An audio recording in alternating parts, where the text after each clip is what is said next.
ازيكم يا بنات؟ يا رب تكونوا بألف خير وألف صحة وانتوا بتشوفوا الفيديو. النهاردة فيديو جديد على قناة نظمي حياتك بأفكار بسيطة. النهاردة انا جاية اتكلم عن روتين العناية بالبشرة، سواء الروتين النهاري او بالليل او الروتين بعد ما برجع من الشغل. اهم حاجة ان البشرة ليها 3 خطوات احنا بنمشي عليها.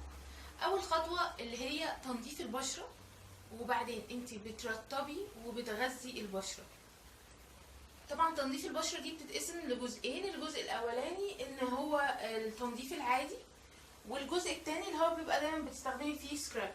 يمكن السكراب ده ما بيتعملش كل يوم، احنا بنعمله بس ماكسيموم مرتين في الاسبوع، يعني اكتر حد ليه مرتين في الاسبوع. هنبتدي في اول حاجة احنا ازاي بنصحى وبننضف وشنا ازاي، وهبتدي معاكم كده خطوة خطوة. اي حاجة في اي وقت، اول حاجة بعملها دايما ان انا بستخدم غسول لوشي. اهم حاجة في الغسول ان يكون مناسب لبشرتك، دي اهم حاجة. وان هو ما تحسيش بحرقان قوي وانت بتحطيه، لان دايما بيعمل عندي انا بشرتي مختلطة، بيعمل لي التهابات شوية في وشي. فانا الفترة دي الغسول ده انا كنت جبته من فترة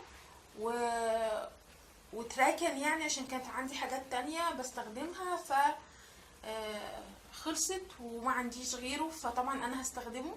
انا لما استخدمته هو جل شوية، هو من اورفلام. على فكرة هو مش وحش خالص، يعني كويس، بحس ان هو بيعمل انتعاش كده في البشرة بتاعتي، فبصراحة انا ما عنديش فيه اي مشكلة. فكده خلاص خلصنا خطوة الغسول. ده طبعا الصبح. تاني خطوة وهي المرطب. المرطب عندك، اي مرطب عندك براحتك، المرطب اللي انت متعودة عليه او اللي بيريح بشرتك. انا برضو المرطب ده جبته مع الغسول فانا بستخدمه. وطبعا كلنا عارفين اللي هو النيفيا سوفت. اي حاجة موجودة عندك ممكن تستخدميها، بس انا الفترة دي بستخدم ده لان انا زهقت من النيفيا سوفت قوي، بقالي فترة كبيرة قوي بستخدمه، فبستخدم ده مع الغسول بتاعه. كده احنا الصبح نضفنا ورطبنا بشرتنا كويس قوي، وبشرتنا عادي تحطي ميك اب اللي انت عايزاه، بس اهم حاجه قبل ما تنزلي تستخدمي السان بلوك اللي انت متعوده عليه. وفي الصيف ده حاولوا يا بنات ما تحطوش مكياج كتير، لان المكياج اولا هو هيضر بشرتك دلوقتي.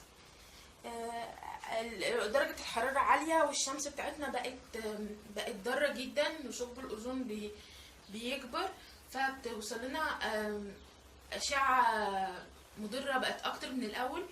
فحاولوا لو تقدري تنزلي من غير ميك اب انزلي من غير ميك اب. أنا شخصيا أيام كتير بغسل وشي وأرطبه وأنزل، ما بعملش حاجة تاني. فحاولي دايما إنك حتى لو هتحطي ميك اب مش لازم حطي مثلا ممكن كونسيلر حوالين مثلا الهالات السوداء اللي عندك او على البقع في وشك، بس ما تحطيش فاونديشن وباودر وطبقات طبقات طبقات على وشك. بجد هي عامه الميك اب الكتير بيعجز الوش بسرعه. ودي عن تجربه، يعني ما بيني مثلا وما بين حد في سني في عيلتي بيحط كان ميك اب بشكل مستمر. لا لو شفتيها من غير ميك اب تحس ان هي عيانه، ووشها ذات نفسه ابتدى ياخد تجاعيد سن مش حلوه، لاني على طول كل يوم ميك اب ويمسح ويحط، ميك اب ويمسح ويحط. لكن كل ما بتقللي كل ما بيبقى احسن. فحاولوا على قد ما تقدروا طبعا ان انتوا ما تحطوش ميك اب كتير. حطوا حاجات بسيطه. طبعا برضو ما تنزليش الصبح كأنك خارجة من مستشفى الصدر ووشك اصفر وشكلك فظيع جدا. لا حاولي تحطي حاجات ما تكونش كتيرة. حاولي تبعدي عن الفاونديشن وعن الباودر، الحاجات الكتير قوي. حاولي ما تحطيش كمية اي شادوهات كتير قوي فوق عينيكي. يعني انا لما ببقى عايزة احط الصبح قبل ما انزل بحط بس كونسيلر حوالين عينيا عشان الهالات السوداء، ولو عندك بقع يعني في وشك، ولو في حاجة مكان حباية بس لونها بهتان شوية بسيبها عادي. انا الصبح طبيعي ان انا مبقاش فول في ميك اب متبقاش بشرتي الكفر بتاعها كله او عامله تغطيه على كل عيوب بشرتي. انا مش رايحه اتصور، انا رايحه شغل، رايحه جامعتي، هجيب حاجات. لا مش لازم ابقى ان انا باربي قوي كده الصبح يعني. فحطي كونسيلر، حطي كحل زي ما انت عايزه، الوان او اسود زي ما انت بتحبي. حطي ماسكارا، مش هتضر بشرتك في حاجه قوي يعني. ولو ان هي برضو بتاثر على الرموش يعني. ف فحطي حاجات تديكي شكل اللي هو نو ميك اب، ما تحسي انت مفيش يعني اللي هو اللوك اللي بيبقى مفيش مكياج، تحسي انت مش حاطه مكياج بس شكلك حلو.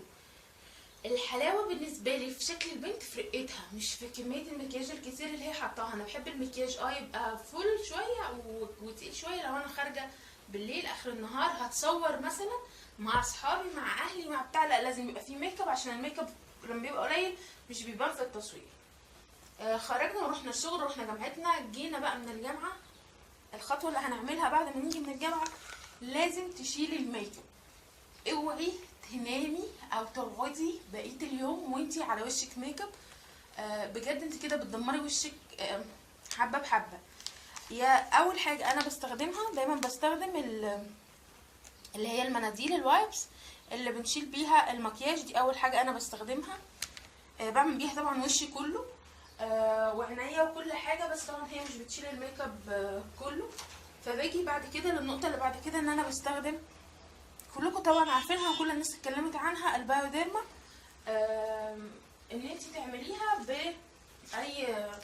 اي اللي هو القطن ده، او اي قطن او اي منديل عادي يعني، مش فارقه، بس هي يمكن القطن كويس لان هو بيشرب المحلول ده وبينضف وشك غير المنديل. المنديل بيتهري وبيتقطع منك بسرعه يعني، دي عن تجربه. او لو ما عندكيش استخدمي زيت جونسون، وهو كويس جدا خاصه في الميك اب الووتر بروف، اللي هو الحاجات اللي بتبقى ضد الميه، بتبقى تقيله وماسكه شويه، فبرضه هو كويس فيها. وممكن تعملي زي حالاتي كده، بميكس الاتنين على بعض وبعمل بيهم وشي. فشلنا الميك اب، هنرجع تاني لنقطة الغسول. برضو هنستخدم الغسول بتاعنا وهنرطب وشنا. بس انا دايما برطب وشي بالكريم بتاع نيفيا بتاع العناية الليلية. وبعمل حاجة ساعات ان انا بجيب كبسولة فيتامين اي وبفتحها وبحطها على وشي، بس ده بالليل لما ببقى خلاص اوريدي داخله السرير، ما عنديش اي حاجه تانية هعملها، فبعمل بيها وشي. وطبعا اخر حاجه بستخدمها زيت الخروع، وبستخدم معاه فرشه ماسكارا نضيفه، ببقى غسلاها ومنضفاها كويس قوي. بعمل بيها حواجبي وبعمل بيها رموشي، عشان طبعا اخفف شويه من حده الضرر اللي وصل للبشره من خلال ان انا حطيت ماسكارا. فده كان كده بشكل سريع يا بنات الروتين الصبح وبالليل اللي انا بعمله. مش حاجات كتيره، ما بحبش اعمل حاجات كتيره قوي لان انا بزهق شخصيا ومش بستمر عليها. بحب حاجه تبقى شويه مختصره، هو غسول وترطيب، دي اهم حاجه. التنظيف وبديل الميك اب، هي دي الحاجات المهمه بالنسبه لي. والحاجات التانية بقى بعملها دايما كل اسبوع، مش بعملها يعني السكراب ده ممكن يبقى مرتين في الاسبوع. وهقول لكم في فيديو جاي على طول كده ان شاء الله، هنزله بعد الفيديو ده، ايه الحاجات بقى العنايه الاسبوعيه اللي انا بعملها لبشرتي والعنايه الشهريه. وهشوفكم في فيديو جاي تاني جديد، واقول لكم السلام عليكم. بس قبل ما اقول السلام عليكم متنسوش تعملوا شير ولايك وسبسكرايب، واي حاجه عايزينها سيبوها لي تحت في الكومنتات. واشوفكم في فيديو جاي تاني جديد. باي باي.